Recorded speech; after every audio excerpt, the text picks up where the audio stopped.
Queridos irmãos e amigos, muito bom dia, a graça e a paz de nosso Senhor e Salvador Jesus Cristo.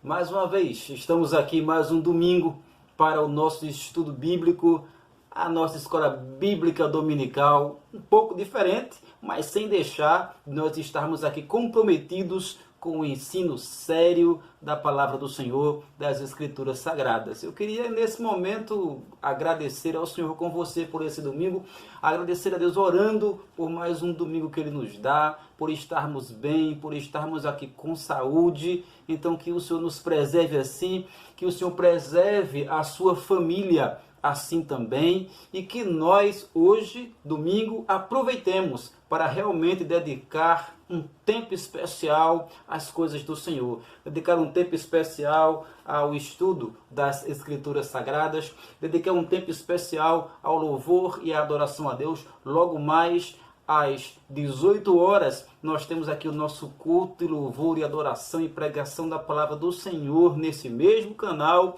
Então, você deve estar conosco mais uma vez. E já adianto aqui que logo após a nossa escola bíblica dominical, onde nós temos aqui a nossa lição para um público mais adulto, nós vamos ter logo após, você já fica aí, porque entra em seguida um vídeo também dedicado às crianças. Então você pode hoje ter também uma programação para o seu filho, para o seu neto, enfim, para uma criança que mora na sua casa. Logo após a escola bíblica que estamos começando para os adultos, nós temos uma programação especial também para as crianças, preparada pelo departamento infantil de nossa igreja. Então, olha, o domingo a gente começa já na presença do Senhor e com certeza vai continuar até a noite, sim, louvando a Deus, aprendendo dele e usando esse tempo que Deus nos dá para estarmos em sua presença. Eu quero agradecer, antes de a gente orar, a todos os irmãos que estiveram orando por mim, estiveram comigo nesta semana que passou, pelo momento difícil que eu passei juntamente à minha família. Para aqueles que ainda não sabem, a semana passada eu perdi a minha mãe. Ela tinha 93 anos e, enfim, eu dediquei o meu livro, um dos meus livros eu dediquei a ela. O seu nome ficará perpetuado, memorizado para todas as gerações. Ela foi a mulher que deixou de comer para que eu comesse. Então nós estivemos na minha cidade nesta semana, nesse momento de dificuldade, mas em tudo o Senhor tem nos sustentado e tem nos abençoado. Eu não estou desesperado, não fiquei desesperado. Por quê? Porque em tudo, desde que eu recebi a notícia, somente uma palavra vinha à minha cabeça. O Senhor deu, o Senhor tomou. Bendito seja o nome do Senhor. Só essa palavra vinha na minha cabeça. Então que Deus nos consolou e tem nos consolado, não resta dúvida disso. Minha mãe morreu com 93 anos, então ela cumpriu a sua função aqui na terra.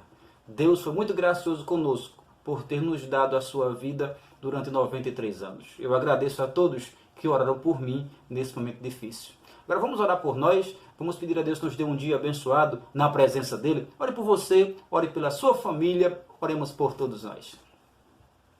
Nosso Deus e nosso Pai, nós te agradecemos neste momento, Senhor, porque nós sabemos que Tu estás conosco acima de tudo e acima de todos. Tua palavra promete que Tu estás com o Teu povo, que Tu não te afastas do Teu povo, sempre estarás ao nosso lado. O Senhor, quando foi ao céu, disse que estaria com o teu povo até a consumação dos séculos, presente. Então nós te agradecemos, meu Deus eterno, por isso.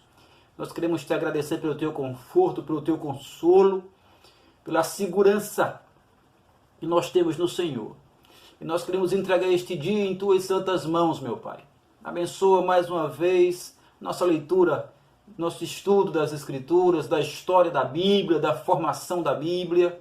Deus nos orienta, nos ajuda, nos livra do mal e nos dá, ó Deus, esse dia realmente sendo um dia que nós usemos o nosso tempo para dedicá-lo às tuas coisas, meu Pai. Tem misericórdia de cada família que está assistindo agora, que vai assistir em outro momento. Abençoa, Pai, cada servo e cada serva que está em casa, juntamente com os seus. Preserva, Deus, de enfermidade, Senhor. Dá, ó Deus, o sustento da tua igreja, meu Deus eterno. Não deixe que teu povo passe por necessidades. Nós te agradecemos, meu Deus eterno, por tudo. Pedimos a tua santa orientação em tudo. Em nome de Jesus Cristo. Amém. Graças a Deus. Meus irmãos, nós estamos estudando a formação das Escrituras Sagradas, a formação da Bíblia. E a gente já viu, você que tem acompanhado, se você não acompanhou, os vídeos estão aqui no canal, é só procurar por Escola Bíblica Dominical, Escola Bíblica. Nós temos estudado a formação das Escrituras, as divisões das Escrituras, a história desta formação. Nós temos estudado a língua da palavra do Senhor, os idiomas em que a Bíblia foi escrita, as suas divisões, enfim. Nós temos dado realmente aqui um panorama geral sobre a palavra do Senhor. E a semana retrasada, não a semana passada, porque a semana passada não estava bem, mas a semana retrasada eu comecei aqui com os irmãos a ver uma parte que contém nas Bíblias Católicas Romanas, isso aqui é uma Bíblia Católica, uma parte que tem nas Bíblias Católicas Romanas que não tem em nossas Bíblias, que são os livros apócrifos. Então nós começamos a semana passada a analisar os livros apócrifos e vamos analisá-los um por um até o final. Começamos a semana atrasada. Semana passada quem esteve aqui foi o pastor Bartolomeu.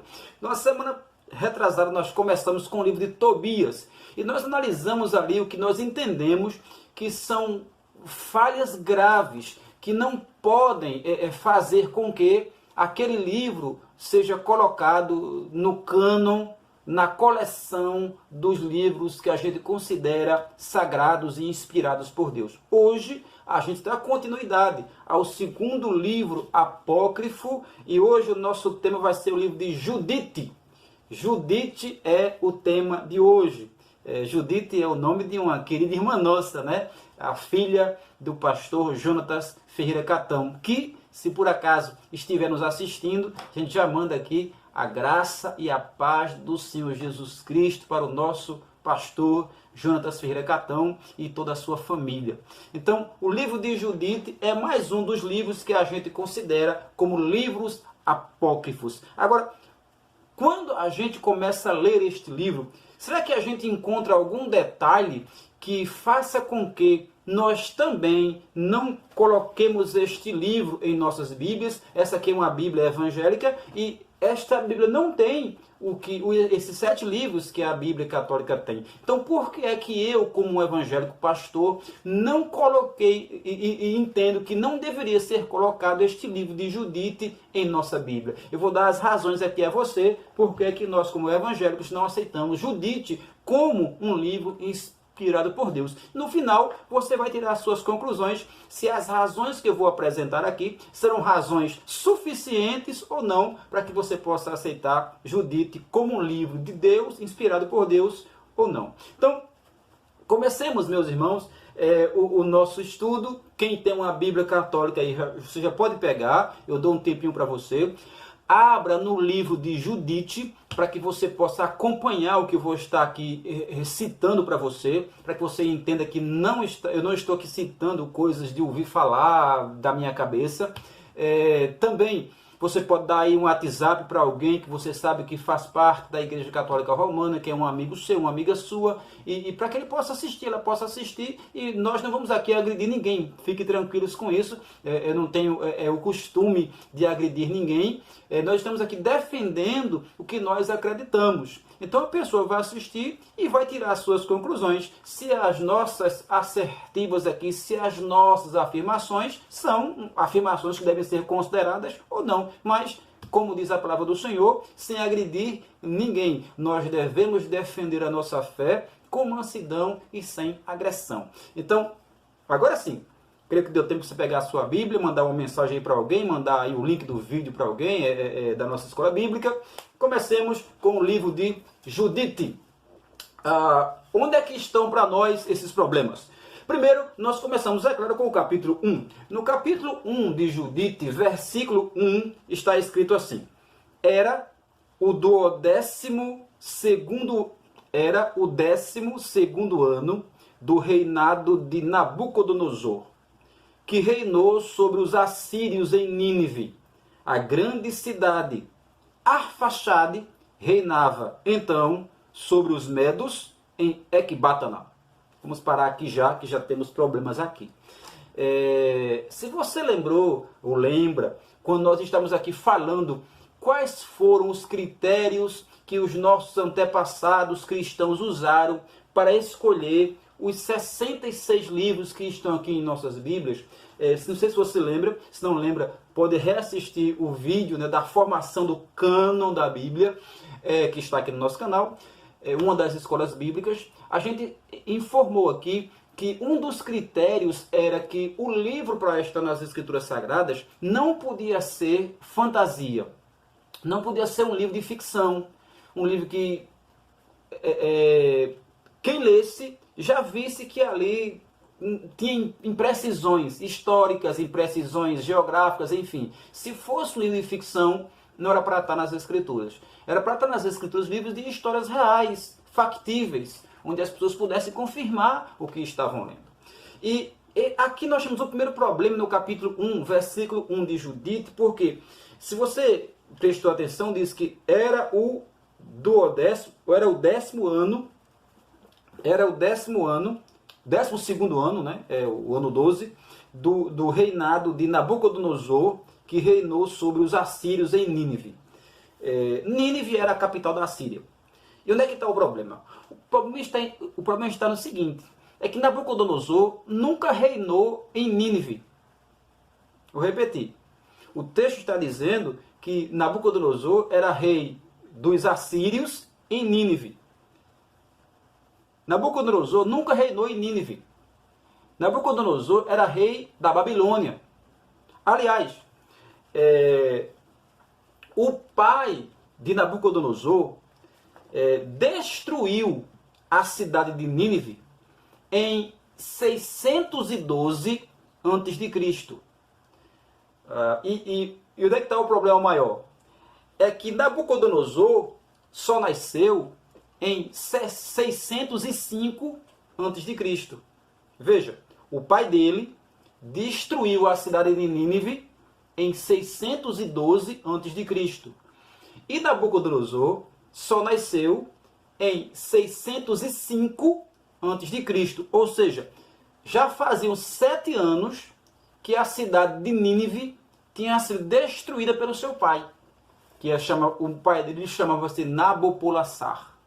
Então, ele não podia ter reinado em Nínive, porque quando a cidade foi destruída, ele nem era nascido. Você entendeu aqui a imprecisão histórica que nós estamos encontrando aqui nesse capítulo 1, já no capítulo 1 e no versículo 1. Então, logo de cara aqui, na abertura do livro, nós já temos um grande problema histórico aqui. Ou seja, a cidade que diz que Nabucodonosor era rei, ele nunca foi rei nela, e ela já tinha sido destruída pelo seu pai. Nabucodonosor foi rei da Babilônia. Eu esqueci de um detalhe para você. Do que é que se trata o livro de Judite? Eu nem disse, né? Contei a historiazinha rápida. O livro de Judite trata... claro, o personagem é Judite, é o personagem principal, mas o livro em si, ele trata de uma guerra entre o general de Nabucodonosor chamado Holofernes, certo? Que estava guerreando contra os judeus. Ele queria destruir os judeus. E aí a história conta que Judite, ela conseguiu entrar no acampamento desse general de Nabucodonosor chamado Holofernes, e ela o enganou e o matou. Então a história do livro é isso aqui, vai tratar, né, disso aqui. Ela consegue entrar no acampamento do exército inimigo e consegue enganar o general e consegue matar o general inimigo do seu povo, entendeu? Então essa é a história geral do livro de Judite. E para todos os efeitos, este livro foi escrito por volta de 150 a.C., Lembra que eu disse lá no comecinho, no vídeo que eu falei sobre Tobias, todos estes livros aqui chamados de apócrifos, eles foram escritos ali entre o ano 300 e o ano 100 ou 50 a.C. São livros do período intertestamentário. Quando eles começaram a ser escritos, o último livro do Antigo Testamento das nossas Bíblias, que é Malaquias, já tinha terminado de ser escrito. E aí teve um período de 400 anos que nós não temos livros nas nossas Bíblias, e depois começa Mateus, que aí começa o Novo Testamento, que são os evangelhos contando a história do Senhor Jesus Cristo. Então, primeiro problema, agora sim, voltando para o livro de Judite em si, o primeiro problema está no capítulo 1, versículo 1, nessa imprecisão aqui histórica e de nomes, né, dizendo que Nabucodonosor reinou sobre a Assíria, quando na realidade ele nunca reinou, nunca foi rei dos assírios. E aí, como eu disse, o livro conta essa história dessa batalha entre os judeus e esse general do exército de Nabucodonosor, chamado Holofernes, era o nome do general. E aí, Judite capítulo 4, verso 1 ao verso 3, aí já temos mais problemas aqui. Judite capítulo 4, verso 1 ao verso 3, nos diz assim: os israelitas que habitavam na Judéia ouviram tudo o que Holofernes, general de Nabucodonosor, rei dos assírios, fizera com os pagãos, e como esse general saqueou os seus templos e os entregou todos à destruição. E aí os judeus, quando ouviram isso desse general Holofernes, ficaram profundamente aterrorizados com a presença dele e temeram por Jerusalém e pelo templo do Senhor Deus, Senhor seu Deus. Haviam, veja agora, preste atenção, o povo judeu havia recentemente voltado do cativeiro, e todo o povo da Judéia fora de novo reunido. Os utensílios do templo, o altar e o templo, haviam sido recentemente purificados, e enviaram mensageiros a toda a Samaria, Cona, Bet-Horon, Belmaim, Jericó, Coba, Aissora e o Vale de Salém. Parou aqui. Onde é que nós temos o problema aqui inicial? Eu vou ler mais um versículo e a gente comenta. O capítulo 7 e o versículo 1 diz assim: no dia seguinte, Holofernes ordenou a todo o seu exército e a todo o seu povo, os quais se tinham reunido a ele como aliados, que avançassem contra Betúlia, ocupassem as passagens das montanhas e fizessem guerra contra os israelitas. Então, o que é que nós temos aqui?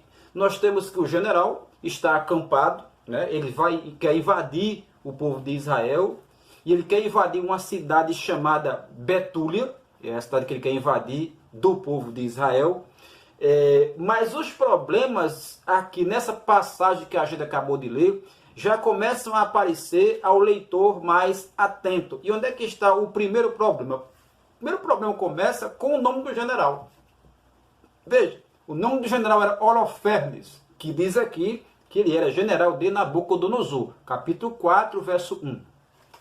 Só que, realmente, esse general Holofernes existiu. Só que ele nunca foi general de Nabucodonosor. Holofernes, ele foi general de Artaxerxes, outro rei. Tá? Então, Holofernes, sim, ele foi general, mas de outro rei chamado Artaxerxes III. E sabe quando é que ele foi general desse rei? 359 a.C. a 338 a.C. Veja, século 4, para a gente arredondar, século 4 a.C. foi o tempo que esse general existiu. Só que o versículo 1 do capítulo 4 de Judite está dizendo que ele foi general de Nabucodonosor. E Nabucodonosor viveu em que tempo? No século 6 a.C. Então nós temos aqui dois problemas graves. Primeiro, dizer que ele foi general de Nabucodonosor. Nabucodonosor não teve general chamado Holofernes. E o segundo é que ele viveu num tempo que não foi o seu tempo. Porque esse Holofernes viveu e existiu, foi um personagem histórico no século 4. Mas aqui o texto está botando ele para o século 5, 6 a.C. Então nós temos aqui um erro de nome aplicado ao general e a Nabucodonosor, e temos aqui um erro de história de mais de 100 anos. Tá? O deslocamento histórico aqui é mais de 100 anos, colocando esse homem junto de Nabucodonosor num período que ele nem sonhava em nascer ainda. No capítulo 3, tem mais problemas aqui. No capítulo 3, no versículo 8, diz assim, 3:8. Mas ele não deixou de devastar seus santuários e cortar as suas árvores sagradas. Foi autorizado a exterminar todos os deuses da terra, de maneira que todos os povos adorassem só a Nabucodonosor, e que todas as línguas e todas as tribos o invocassem como Deus. Qual o problema aqui? Vamos entender primeiro o contexto. Está aqui escrito. Aqui já dizendo que esse general terminou destruindo os deuses dos povos, destruindo as árvores sagradas dos povos, com um objetivo. O objetivo aqui era que Nabucodonosor fosse adorado. Então não podia deixar outro Deus dos povos, só uma pessoa deveria ser adorada como Deus. E essa pessoa era o rei Nabucodonosor. Qual o problema? O problema é que na época de Nabucodonosor, nenhum rei era adorado como Deus. Isso não existia na história nessa época. Isso é um costume moderno. Tá? Esse costume de uma pessoa, um rei, um imperador, querer ser adorado como Deus, começa muito depois do período de Nabucodonosor. E quem está dizendo não sou eu. É a própria Bíblia de Jerusalém, a Bíblia Católica Romana.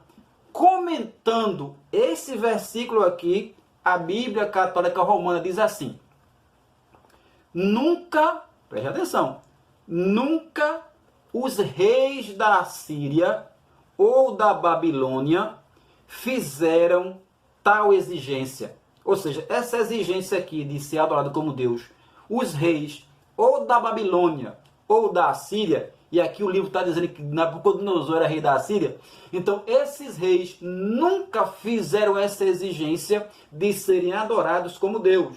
E aí o comentário continua da Bíblia Católica Romana. Os Seleucidas foram os imperadores Seleucidas, tempo muito posterior. Os Seleucidas, a exemplo de Alexandre, foram os primeiros a exigirem honras divinas. Então isso começa com os imperadores Seleucidas e com os gregos, a exemplo de Alexandre o Grande, que exigiu honras divinas. Então nós temos aqui um erro histórico gravíssimo.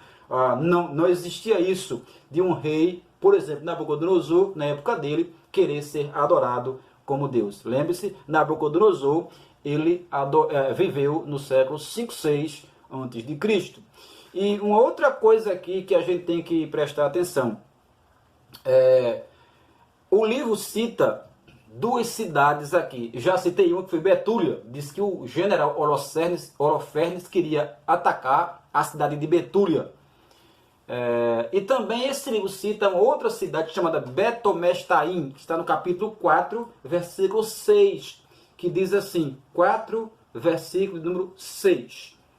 O sumo sacerdote Joaquim, que naqueles dias estava em Jerusalém, escreveu aos habitantes de Betúlia e Betomestaim que estão diante de Esdraelon e na direção da vizinha planície de Dotã. Qual o problema aqui? É que essas cidades nunca existiram. Não se tem notícia dessas cidades. Ninguém sabe, ninguém viu, nenhum arqueólogo, nenhum historiador tem notícia dessas cidades no país de Israel. São cidades fictícias que aparecem aqui, mas não aparecem na história nem na arqueologia do povo de Israel. Então, mais um problema, né, que o livro de Judite tem que resolver. Mas, continua. Nós encontramos também, no livro de Judite, a informação que na época em que a história aqui está se passando, o povo da Judéia se reuniu de novo, tá certo? E o templo já tinha sido purificado. Isso está aqui no capítulo 4, versículo 3 e no capítulo 5, verso 19 de Judite, que diz assim. No capítulo 4, versículo 3 está escrito: o povo de Israel haviam recentemente voltado do cativeiro, e todo o povo da Judéia fora de novo reunido. Os utensílios do templo, o altar e o templo haviam sido recentemente purificados da profanação. Então, capítulo 4, versículo 3, diz que o povo tinha voltado do cativeiro e o templo tinha sido purificado, o templo de Jerusalém tinha sido purificado da profanação. E no capítulo 5, versículo 19, capítulo 5, verso 19, diz assim: agora, voltando-se para seu Deus, retornaram da diáspora, que é o cativeiro, dos lugares em que estavam dispersos, ocuparam Jerusalém, onde está o santuário deles, e repovoaram a montanha, porque estava deserta. Qual o problema aqui? Aqui nós temos de novo sérios problemas. Veja, o texto está afirmando que o povo de Israel já tinha voltado do cativeiro babilônico e já tinha purificado o templo. Só que, se você se lembra, eu já expliquei aqui há poucos minutos, a história do livro de Judite diz que se passa na época de Nabucodonosor. E Nabucodonosor é século 5, 6 antes de Cristo. E a purificação do templo de Israel e a volta do povo da diáspora e a purificação do templo, que eles misturam aqui no capítulo 4 e no versículo 3, só aconteceu essa purificação do templo no século 2 antes de Cristo. Ou seja, o livro diz que se passa na época de Nabucodonosor, e diz que o templo de Israel já tinha sido purificado e o povo tinha voltado da diáspora do cativeiro.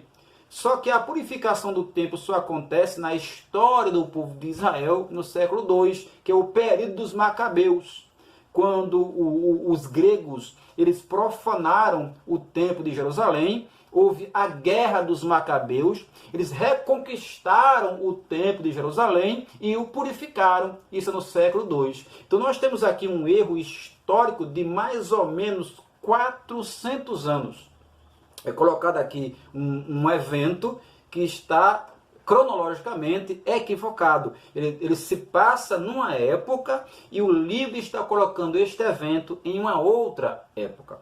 Também aqui, no capítulo 4, né, que a gente acabou de ler o versículo 3, no capítulo 4 também é bom observar que aparece um costume estranho ao povo de Israel. No capítulo 4, no versículo 12, diz assim, 4, versículo 12.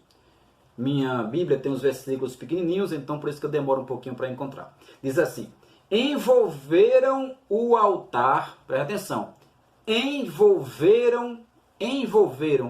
cobriram o altar com pano de saco, clamaram unanimemente e com ardor ao Deus de Israel para não entregar à pilhagem seus filhos, nem as mulheres ao rapto, nem as cidades de sua herança à destruição, nem entregar o templo à profanação e ao ultraje para escárnio dos pagãos. Vamos entender isso aqui. Veja que o texto está dizendo que o povo cobriu o altar com pano de saco. Esse costume de cobrir o altar do templo de Israel com pano de saco, isso não tem registro na história do povo de Israel. Você não vai encontrar em enciclopédia judaica livros de história da cultura do povo judeu, da religião do povo judeu, esse costume de que o povo, quando estava no momento de dificuldade, de desespero, eles cobriam o altar com pano de saco, como se fosse um sentido de tristeza, porque o povo também às vezes se cobria com pano de saco. Mas cobrir o altar, nós não encontramos isso nem nas escrituras, nem na cultura do povo judeu. Isso acontecia com as pessoas se cobriam sim com pano de saco, mas cobrir o altar, isso nós não temos não na cultura nem na religião do povo hebreu. Então, meus irmãos, é por isso que nós não consideramos o livro de Judite como sendo um livro inspirado por Deus. É um livro que a sua leitura pode ser feita como um romance. Um livro de ficção, sim. Um livro de ficção que retrata história de fé, sim. Mas não pode ser lido como um livro que tenha os eventos históricos acontecidos ali na história do povo bíblico, na história do povo hebreu. Então nós, como protestantes, nós não temos nem o livro de Tobias, que nós vimos no vídeo passado, né, na escola bíblica domingo retrasado, nem o livro de Judite em nossas Bíblias. O nosso Antigo Testamento ele continua apenas com 39 livros. Não tem 73 livros como tem os Antigos Testamentos das Bíblias Católicas Romanas. Então, por esses problemas, que eu aqui citei vários, você quem sabe não decorou, você pode voltar, né, e rever o vídeo novamente, quem sabe anotar os versículos e anotar os problemas aí, para que se você conversar com alguém, você saber, né, apresentar para a pessoa por que é que não está na sua Bíblia o livro de Judite, porque algumas vezes você encontra amigos bem intencionados, católicos romanos, né, bem intencionados, mas eles dizem assim, olha, a Bíblia de vocês está faltando livros, vocês tiraram livros da Bíblia, Lutero arrancou livros da Bíblia, esse tipo de coisa que às vezes algumas pessoas falam, porque ouviu alguém dizer, o padre da paróquia disse isso, e a pessoa vai e acha que é uma verdade absoluta, e às vezes retransmite isso. E você às vezes não sabe dizer, não sabe responder, então esse é o momento que você, quem sabe, rever o vídeo, anota e diz, olha, nós não aceitamos, eu respeito você, mas nós não aceitamos porque nós entendemos que tem problemas sérios aqui. Vou mostrar a você os problemas e você mostra o problema, capítulo tal, capítulo tal, capítulo tal, e mostra para a pessoa esses problemas e você pergunta, você acha que Deus inspirou esse escritor, ele ia deixar tantos erros, um em cima do outro, assim, num só livro? Entende? Então logo a gente sabe que a Bíblia, os escritores escreveram dentro do seu contexto, a gente sabe que alguns autores tinham limitações de observação, mas não temos erros graves como nós temos aqui nos livros que a gente entende como palavra inspirada por Deus. Todos os problemas, entre aspas, que algumas pessoas tentam apresentar nos livros que a gente usa em nossa Bíblia, eles têm explicações fáceis, como por exemplo, o sol parou. A gente sabe que o sol não para. É claro que nós sabemos que o sol não para, mas entenda, o homem que estava escrevendo, ele estava escrevendo olhando da terra para o céu. Se a gente olha da terra para o céu, metaforicamente, simbolicamente, figuradamente, o sol para. E figuradamente, o sol anda. E a gente diz isso todos os dias. Por exemplo, o sol vai se pôr. O sol não se põe, porque o sol não anda. Quem anda é a terra. Mas a gente olhando, a gente diz todos os dias, normalmente, de forma comum, olha, o sol vai se pôr, o sol vai nascer. Porque parece que para nós, né, o sol se põe andando e depois o sol nasce e aparece. Mas a gente sabe que não é assim.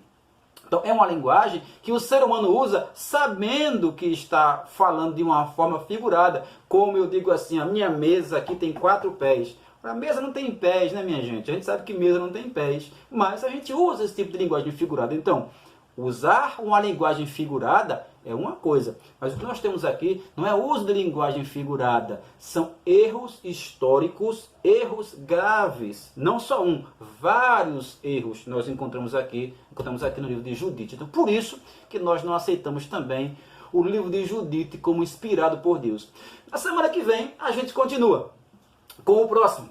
E o próximo livro é o livro da Sabedoria, que é um livro parecido com Provérbios, que nós temos também nas Bíblias católicas, e nós emendaremos com o livro de Baruque. Então, na semana que vem, nós estudaremos o livro da Sabedoria e o livro de Baruque. Serão dois livros, porque são pequenos, então a gente vai... O livro não são pequenos, mas os problemas são menores. Então, vai dar tempo a gente tratar aqui desses problemas dos livros de Baruque e do livro de Sabedoria. Baruque e Sabedoria será o nosso tema da semana que vem, aqui em nossa Escola Bíblica Dominical, no seu canal da Primeira Igreja Congregacional de João Pessoa. Eu quero agradecer a sua presença nessa manhã.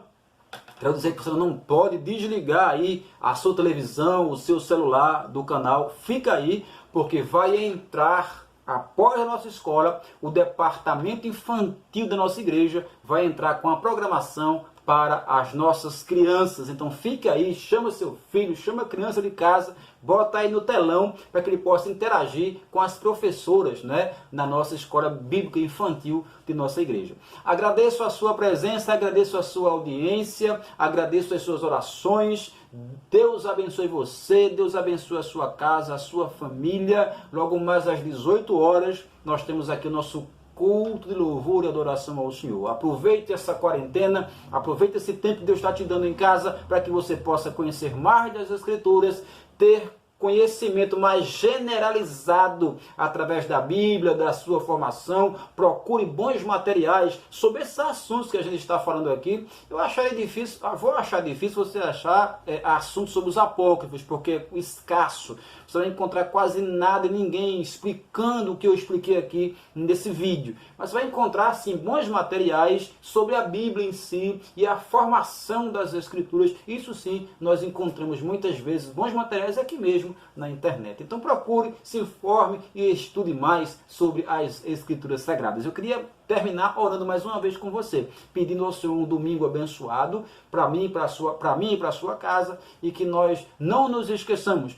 Deus nos está dando um bom tempo para que a gente aproveite para usá-lo para a glória e louvor dele, que merece ser adorado sempre por cada um de nós. Então, obrigado por ter ficado conosco até agora, e vamos orar por nós e pelas nossas casas. Oremos, meus irmãos. Nosso Deus e Pai, nós te agradecemos mais uma vez, porque sabemos da tua fidelidade, que tu és conosco. Agradecemos pelo estudo bíblico desta manhã. Abençoa, Senhor Deus eterno, a nossa vida, as famílias que estão assistindo, que vão assistir esse vídeo numa outra hora. Nos dá um dia em tua presença, Senhor, nos dá um alimento, Pai Santo, abençoado por ti, meu Deus eterno, nos dá saúde e paz, nos dá harmonia em nossa casa, entendimento, meu Deus eterno, compreensão, diálogo de paz com filhos, filhos com pais, maridos, esposas, meu Pai, que haja paz e harmonia nas casas do teu povo, e que o teu povo se sinta bem por estar em casa, Pai, que as suas casas sejam um pedaço do céu, que o Senhor seja o rei das casas dos teus servos. Nós te agradecemos, assim pedimos, em nome de Jesus Cristo. Amém. Amém. Deus abençoe você, Deus abençoe a sua família, e até o próximo encontro aqui no nosso canal, se Deus assim nos permitir. Não esquece, curta o canal, curte aí esse vídeo, divulgue o canal. Se você não é inscrito, se inscreva no nosso canal, porque fazendo assim você abençoa a gente e faz o nosso canal crescer dentro desta plataforma que é o YouTube. Deus abençoe você e até a próxima, se Deus quiser.